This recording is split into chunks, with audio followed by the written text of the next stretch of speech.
Of all the tragedies in Four Colored Girls, Yasmine's story might be the most terrifying because it begins with something completely ordinary, a date. Yasmine didn't just make a reckless decision. She didn't ignore obvious warning signs, and that's exactly what makes her story so disturbing. Yasmine's storyline forces us to confront an uncomfortable reality. Sometimes danger doesn't look dangerous until it's too late. So, For Colored Girls is this 2010 American drama film that was written and directed and produced by Tyler Perry, and it's adapted from Ntozake Shange's 1975 original choreo poem For Colored Girls Who Have Considered Suicide When the Rainbow Is Enough. The film features an ensemble cast including Janet Jackson, Whoopi Goldberg, Phylicia Rashad, Thandiwe Newton, Loretta Devine, Anika Noni Rose, Tessa Thompson, Kimberly Elise, and Kerry Washington. So the film was originally to be directed by Nzinga Stewart, and her screenplay adaptation is part of the Bernard Archives that helped to make the movie. But Stewart served as an executive producer on Tyler Perry's adaptation of Shange's work. But, you know, it's unclear exactly how it wound up with Tyler Perry kind of writing and directing like what we ultimately see as the film.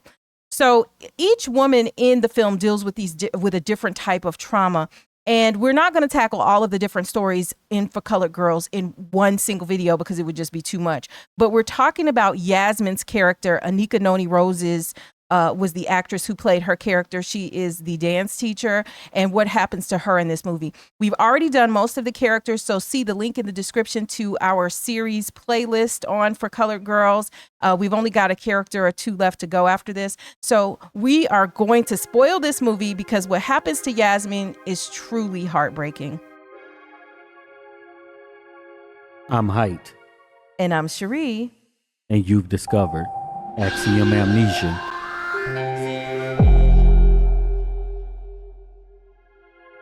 We want to thank all of the supporters who helped to make this video possible. If you want your name to appear alongside these contributors, make a one-time donation via Cash App, or you can head on over to patreon.com/axiomamnesia to enjoy all of the benefits of becoming a monthly subscriber. The co-executive producers of this video are LaToya Chase, Makila H., Kimberly Fayetta Wetzel, and Regis Hale. They requested this film through Axiom Amnesia's Deep Dive on Demand program that we'll tell you more about later. So unlike many of the women in the film, Yasmine initially appears very hopeful and emotionally healthy. And so she's recently met this man named Bill. He's played by Khalil Kain. Y'all remember him from Juice and a bunch of other movies, the TV show Girlfriends. You know, she seems excited about this possibility of a new relationship. We see them walking down the street and talking together, and it just looks like the budding of something beautiful, right? And this is one day we see them walking down the street. On a different night, he takes her to dinner, and they're having wonderful conversation over dinner and stuff. During the date, she's opening up to Bill about herself. Yasmine shares her love of dance. Remember, she's a dance teacher. And so everything appears very normal, very promising. Even the next day, he sends her flowers, and she just seems so happy about how things are going. Especially in the film, it's juxtaposed against all of this relationship trauma and drama with the other characters.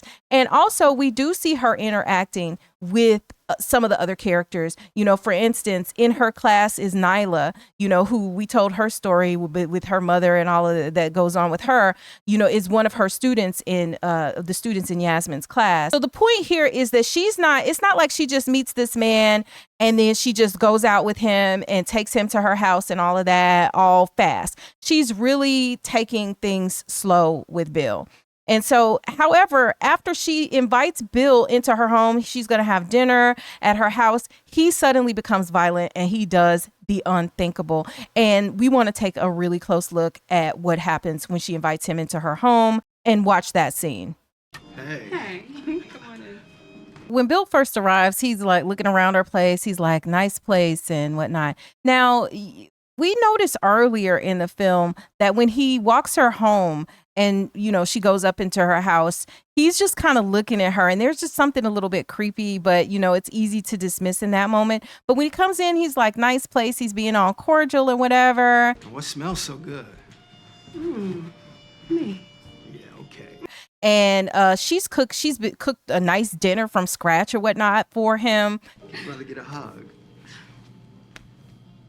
And he's getting frisky already. He's like, we might have to skip dinner and go to dessert and all that, go straight to dessert. We might have to just go on, skip dinner, and go right to the dessert. And he is, like, oh, can I get a hug and stuff? And so she gives him a hug and whatever. And she's being a nice hostess. You can really cook. A girl has to eat, right? Guess so. Would you like some wine and whatever? And, he says, well, if you're going to have wine, I'll have wine. And You want some wine? I'll have some if you have some. so he's looking at her while she's turned around to the kitchen, checking the meal and stuff. Is red fine? Yeah, it's fine. So clearly he has like one thing on his mind, but we're not sure how this is really going to go at this point in the scene. He compliments her on really being able to cook, like, hey, you really can cook, and then they sip some wine together. And then he tries to kiss her, but she pulls away like, no, we're about to have dinner. No. Bill, come on. We're supposed to be having dinner. And she's talking about, stuff to him, and he has a one-track mind. He's thinking about getting him some, and she's not paying attention. She's literally talking, and he has started to take his clothes off right there, stripping down in the living room, dining room area. Sometimes a date can be such a fake thing, and people put on this personality. And She looks over, and he's shirtless, and she's like, put your clothes on, Put your clothes on. Let me just hop in here and let you guys know that changes on this platform have pushed us toward a more viewer-funded model. So if you'd like to help keep the channel going, there are a few easy ways that you can support us. You can become a member and unlock over 100 exclusive videos, plus additional member perks. You can become an executive producer or co-executive producer of an upcoming video, just like the co-executive producers of this video did. You can do our deep dive on demand, and this all starts at just $10, which gets your name on the screen and a shout out during the video, or you can pick some merch to represent the community. And don't forget to join our mailing list so you never miss a video across any of our channels. Also, if you're looking for something to watch after this video, check our bedtime binge playlist that is linked below. It's full of videos that you might have missed, and you'll find links to all of these options in the description below. And thank you so much for watching. Thank you for being here. We're going to continue the video, but thanks for helping keep these deep dives coming. And he's like, hey, we both adults, blah, blah, blah. Come on, we're both adults. And obviously she says, like, no. And I know why you asked me to come over here tonight. Oh, no. Then next thing we know, we see him literally get butt naked, and he just accosts her. And then it goes away from that scene. And this attack scene is juxtaposed against Joe and her down low husband that are at the opera. So now it takes over where we're not hearing their dialogue anymore in the attack scene. We're hearing this opera music that is playing, but we're seeing this, brutal attack. It's just terrible. One of the other things is that we see a clock. It's when the attack starts, it's about 8:25. And then by 8:27, it's over. And you realize it's 2 minutes that have just changed her life forever. It's, you just see the brutality of it all. And it's horrible. And I think this scene, when it's occurring, might have even been like 2 minutes, in actual 2 minutes to, show that this is in real time what's happened to her versus other scenes where, how they'll skip time and whatever. But like this event was in real time for her. She had to experience it, and it felt like, I'm sure, forever, but it was only actually 2 minutes when it happened. And so, of course, the attack completely shatters Yasmine's sense of safety. And in the aftermath, she's struggling to process what happens. She withdraws emotionally from the world around her and stuff. She does go to the hospital to get checked out and, tell what happened to her and stuff. But like,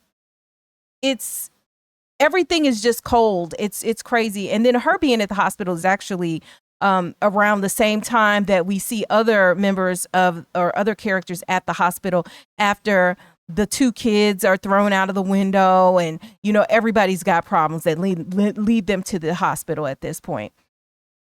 And so Later on in the film, though, what happens is she kind of starts to get her power back a little bit. She starts dancing again, because in the beginning of the film opens with her dancing. And then later she's dancing with Nyla in their class, you know, and then so this is part of her joy, is the dancing and her self-expression that has also been robbed of her in the aftermath of this attack.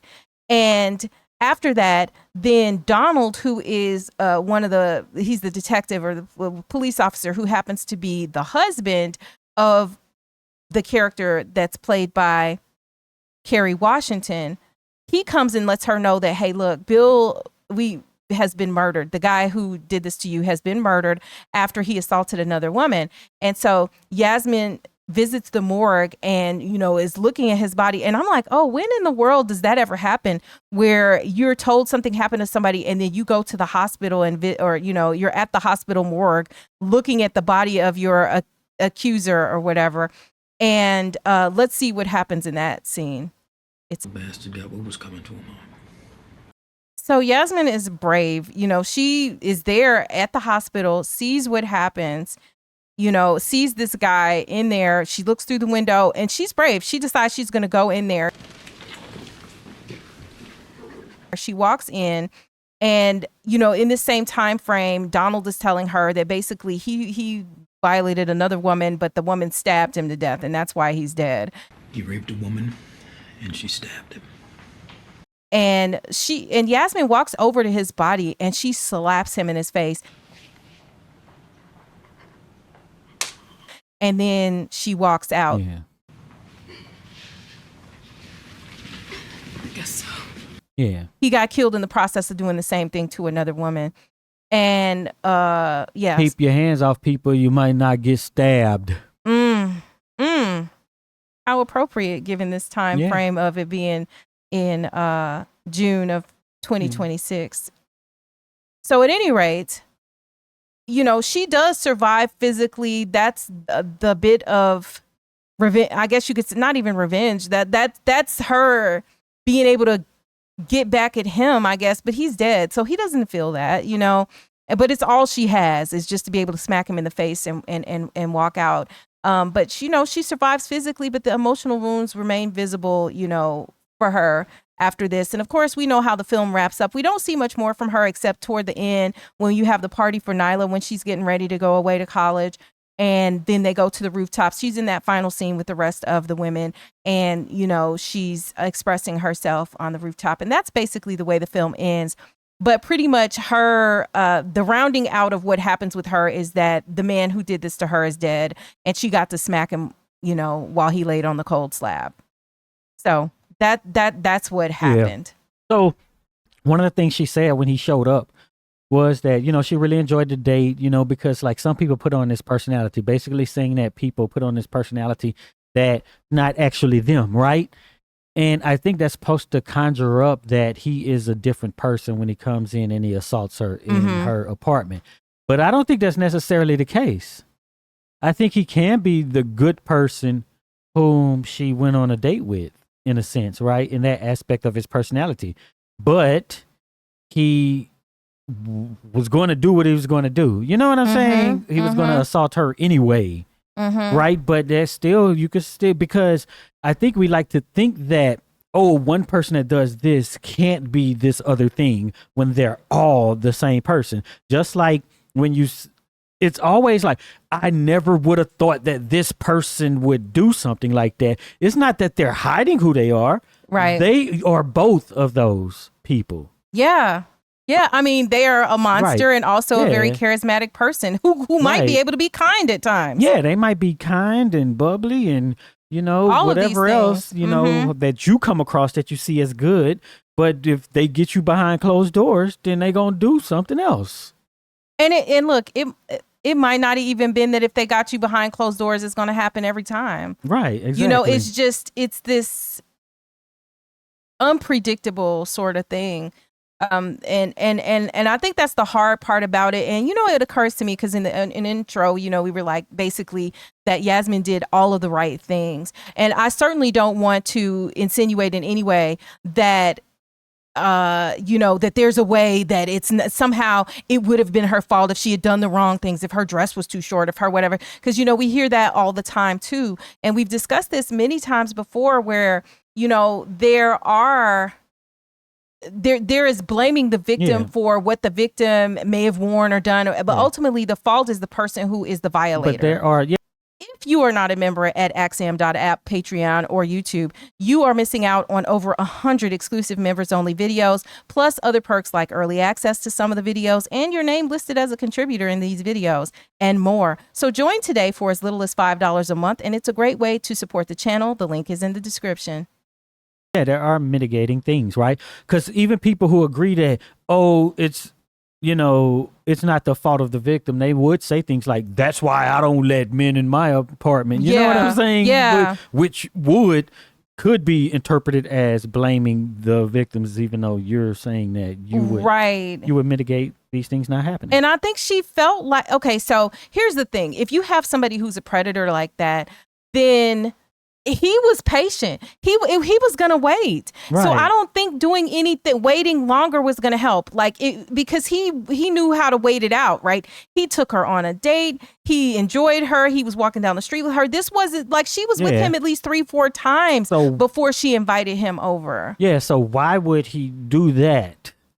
Right. Even though it probably as far as your rationale for thinking that he would do it, or if he's like, I know why you invited me over here, then why didn't he just wait a couple minutes later or whatever? You know what I'm saying? Because he's a R-wordist, right? Yeah, but they're not all the same too. Yeah, that's true too. Yeah, it's like in this case because he wanted to do that. Yeah, that's what and he liked it. And I don't know from or whatever rationale they have. I'm sure it's books on this. Because what would have happened if she had been open to it?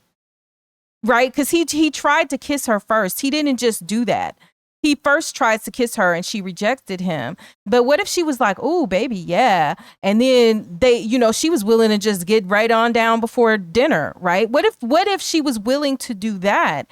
Then would it have been as enjoyable? I'm sure he probably would have done it, but it probably wouldn't have given him the same thrill, right? Because clearly, I don't know, because the movies never give us that.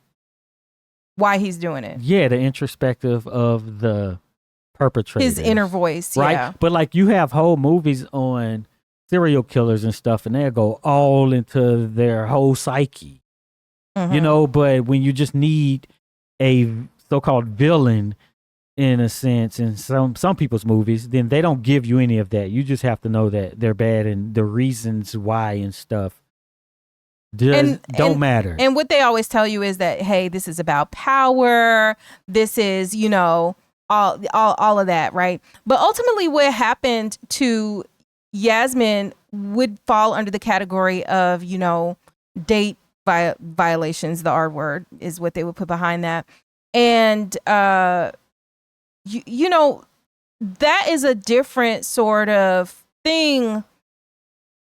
Because it wasn't until I feel like the 1980s when people started to use that phrase, and that was something popularized within the United States as well, because it is saying that it's characterizing it as an R word, right?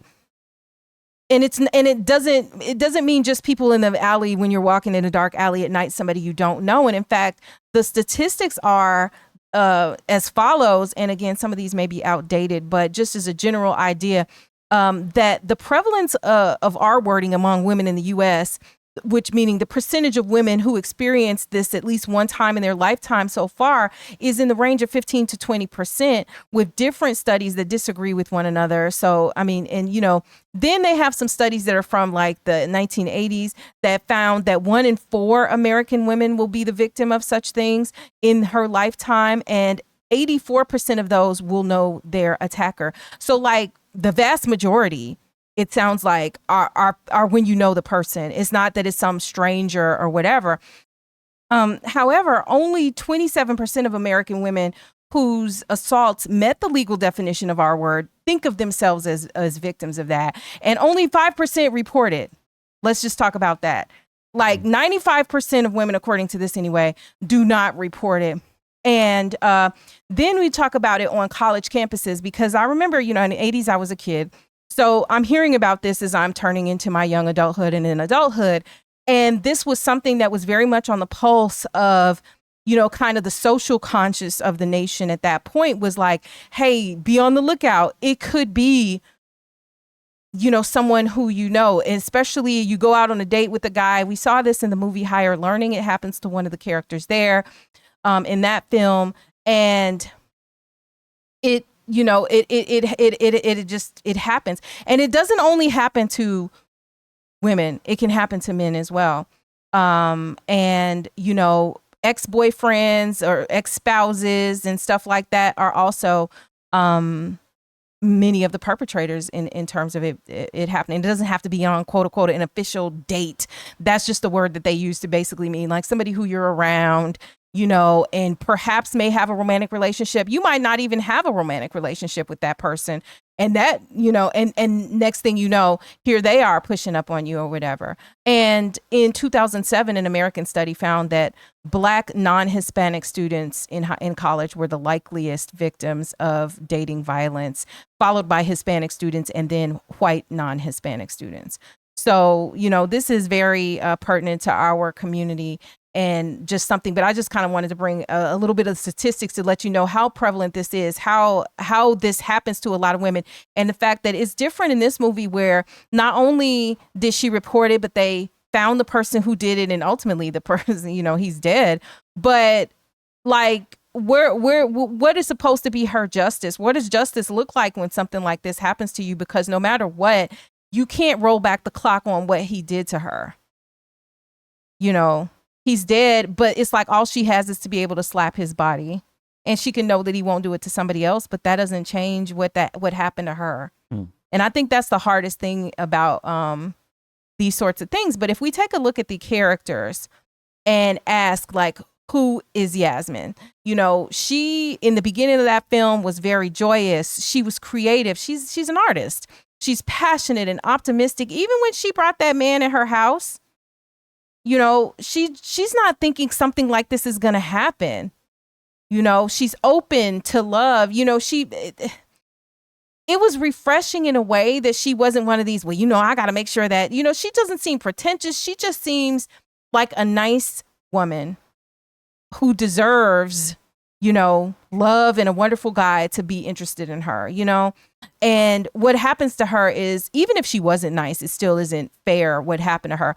But just like the fact that, you know, this is her situation, and this guy like ruins or doesn't care that this is what he's taken away from her, is trying to ruin all of this, her optimism, her creativity and everything. And I was glad that later in the film, we do see her actually begin to dance and express herself again. But undoubtedly, you know, that doesn't mean that there won't be bumps in the road because of what happened to her later. This, why do you think they put this in the movie though? Like this care, because we see problems of, like in the movie, people are dealing with infertility, they're dealing with down low husbands, HIV, AIDS, because like it's a common thing, right? So domestic DV. Yeah, I think they were trying to hit on all of the major issues. Mm-hmm. And I'm thinking, like, is there a major issue that is not in here? Oh, you know, the other one is basically family planning and terminations. That was in there. That's what I'm saying. It was in there. I didn't name it in the list of stuff I was saying these women were dealing with prior. But yeah, I mean, and here's the thing that I felt so disappointed about watching her story was just the trust that she had in him. And you don't want to go through the world where you just like, I don't want to trust nobody. And of course, inevitably somebody in the comments is going to say trust but verify. But that's where we are right now, is like, oh, every man is not worthy of trust. And, you know, they're all terrible. And I don't want to live in a world like that either. You know, I feel like I feel, and in hearing these stories, I feel very fortunate that the men in my life, my dad, my grandparents, grandfathers, you know, uncles, well, I have only one uncle, but well, by marriage, uncles, they were protectors. They were people that I could look up to and that I knew that if something was happening, in the moment that they would fix it. They would, like, so the notion, I mean, now as an adult, I encountered men who were definitely despicable, men who did not stand up to that standard for sure. But I just never, I still always balance that with knowing for a fact that like my dad and all of these men in my life and you are not one-offs, not an anomaly, but at the same time, how does a woman navigate the world independently, right? Because of course you can navigate the world where you're like, hey, I'm just always going to have a man around and my protector or whatever, right? I'm never going to live in an apartment by myself, and then we don't have to worry about it if she lived with her family or her parents, at least not that aspect, right? A guy coming in and doing that to her. But how does a woman navigate without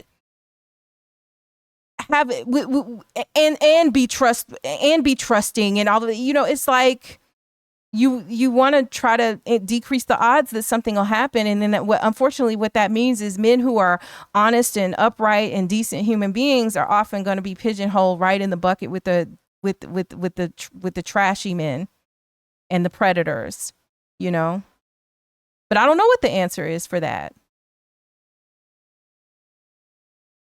Y'all go to the comments and let me know what you think about this and, what things you've seen.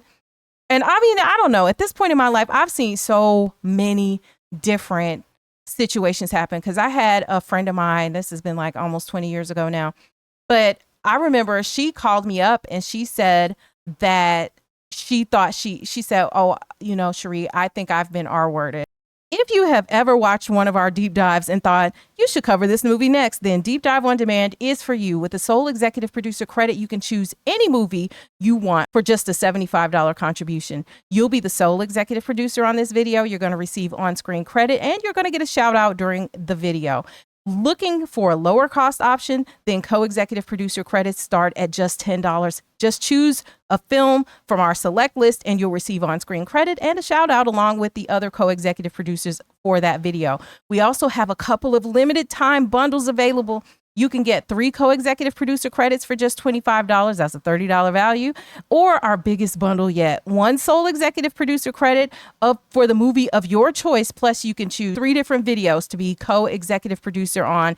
And this is all just for a contribution of $75, $105 value. It's a great way to support the channel while helping us to decide what movies to cover next. And you're going to find links to all of this in the description below. And the scenario she described was like a date R word, where, long story short, she had a guy who, she'd been spending time with, she had kids and stuff. And then she started she let the guy he was spending nights over there. And I was thinking to myself, okay, he's spending nights over there. And then they wound up doing something or whatever. And this is her telling me the next day. When I tell you I heard that, I was like, oh my gosh. I went and, it's like, okay, we need resources. Do you want to report it? I went through all of this. And this was crazy because when she called me with this, it was a Sunday morning. So it's not like everything's not open. Like even the resources are like not all 24/7 and stuff like that. So ultimately she decided against wanting to report it, didn't want to go to the hospital, didn't want to do any of that. And then upon further discussion and talking to her, because the guy wound up calling her phone, because I went and picked her up and was talking to her. So we're physically in the same place. And the guy started calling her phone over and over again after this. And I was like, what is he calling for? And so she's not answering the phone and everything. So long story short, she basically what really actually happened is that it was not a date R word. It was that it was regret. It was that she liked this guy who she'd been letting come around. She cooking meals and doing all of this stuff. But the guy wasn't trying to commit and do anything more than that. But, he would roll through and, do. And that this was the first time they did something. She does it with them the next morning, she wakes up and then she's like, hey, thinking that this is about to be her man. And he's just like, yeah, no. And it was the rejection of that then suddenly in her mind that's what she felt like. Maybe I didn't say that I wanted this. And I've examined this many times since then and asked myself, like, did she deliberately do this, or was this just like a mental thing that happened as a result of the rejection? And I tend to lean toward it's a mental thing that happened just because, you know, this was my friend at the time and I wanted to give her that grace. But, you know, that's the way that I saw it after that. But, you know, long story short, it was like so crazy. But I never questioned it until finally when we were in the car together and the guy kept calling and I answered the phone and I was like, what do you want? I'm like down for my friend. Like, we about to ride at dawn, you know? And then he was just like, what do you mean? Why are you answering? Who are you? You know? And I was like, I'm her friend and I'm with her and I know what you did. You know, like I'm going off like this.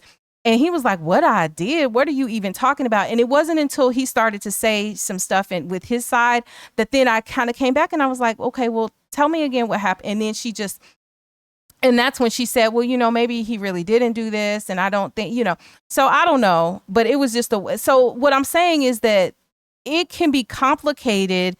But this was a clear cut case in this movie, obviously, that this is what has happened to her, that it was a violation. It was something that she didn't want. But, you know, these different types of relationships and sexual relationships they can be complicated in expectations and everything else. Obviously, what he did was wrong. But it's weird how he was like, you know, his attitude was kind of like, oh, she invited me over and I'm coming over here to, you know, do the do. Yeah. And is that what it means? And I'm asking this more rhetorically, but like, is that what it means if you invite a person to where you live, you know, but she wanted to cook him a meal. So maybe what she should have done, could it have been better if she went on a picnic with them, you know, because let's just say, and I hate even going down this line of thinking, but I'm just thinking out loud here. Let's just say if it was that he felt that he was promised this because she invited him to the house. Is it about the location? I don't think so. But, you know, I'm willing to think about that. But no, in my mind, no. It ain't about, because he was going to do that. He was going to do it, whether it was a month into the relationship or whether, and it probably the longer he waited might have been the better for him as far as, you know, his enjoyment of it, because you know, clearly he had patience and there was this level of anticipation that was building, that was part of him getting off on the whole thing. That's what I think. Part is that it's a private location too. So it's so-called secluded, right? So it's not public at all. Mm-hmm. So, yeah. Yeah, it was just crazy. But, you know, all of these stories, when I see these stories, and of course I can't actually ignore the parallels between this movie and the miniseries, The Women of Brewster Place. So much of what happens with these women relationships and the complexities of these relationships reminds me of that, you know. But you know, we got a couple of more characters. Let us know if we need to finish out this or you're just done with For Colored Girls. Go to the comments and let us know. But it's just crazy. And then when you think about how nice Bill was at first, and okay, we also can't ignore the fact that he was attractive. Okay, he was attractive. See, a lot of people will argue that if Bill had been ugly, he wouldn't have got the invite. I don't know, but so-called ugly people also have dates and get in relationships, right? All the time. Right. Yeah. Everybody's so then not it would have happened, and then he would have got invited over. Of course it happens, but I'm talking about the logic of it. You know, he's attractive. He, you know, and look, if he is physically attractive, if she's attracted to him in that way, then does that increase the likelihood that she actually may want to do it? You know what I mean? Forget his side of it. I'm just saying from her side. Although in this case, you know, she's just trying to take it slow. She ain't trying to just do all that for whatever reason she had. And she's got every right to decide. But the thing is that women say that ain't what they go off of. So she would have still dated a guy who didn't look that way and would have invited him in the house. So if he didn't look that way, then it would have still happened. But then you get the idea of, okay, then if a guy don't look good, then no woman is wanting him. So then he doesn't get any. So then that could lead to the same thing. Incel behavior. Just somebody who you don't know. Yeah. That leads to the back alley version, possibly. Yeah, where they're just stalking you and or it's somebody from your job, just weirdness, you know. somebody that you don't know this well, you know.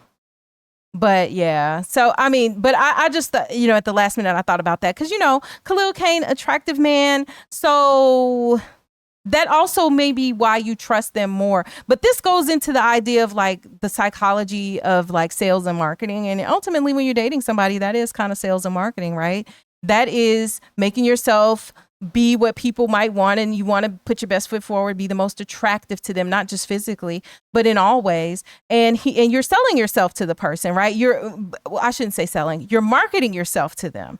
You want to, you know, look cute, you know, and he wants to look good or whatever, say the right things, do the right things. He sent the flowers, all of that stuff.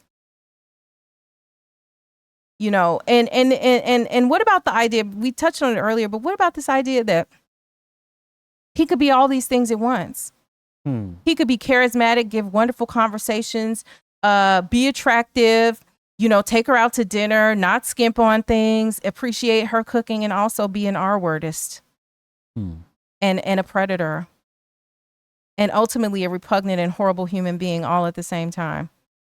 Like that, to me, that's like the scary thing. That's just a scary thing. But I do want to thank the co-executive producers of this video, LaToya Chase, Makila H., Kimberly Fayetta Wetzel, and Regis Hale, for helping to make this series happen, because this was like multiple videos and it really, you know, has taken a team effort. If you made it this far, type 2 minutes in the comments so we'll know you're one of the real ones who stick around to the end. And be sure to check out one of the videos that's on the screen right now. And also be sure to visit axiom.app, where you'll find links to all of our recent videos in one place with links to them back on YouTube so you can watch them here.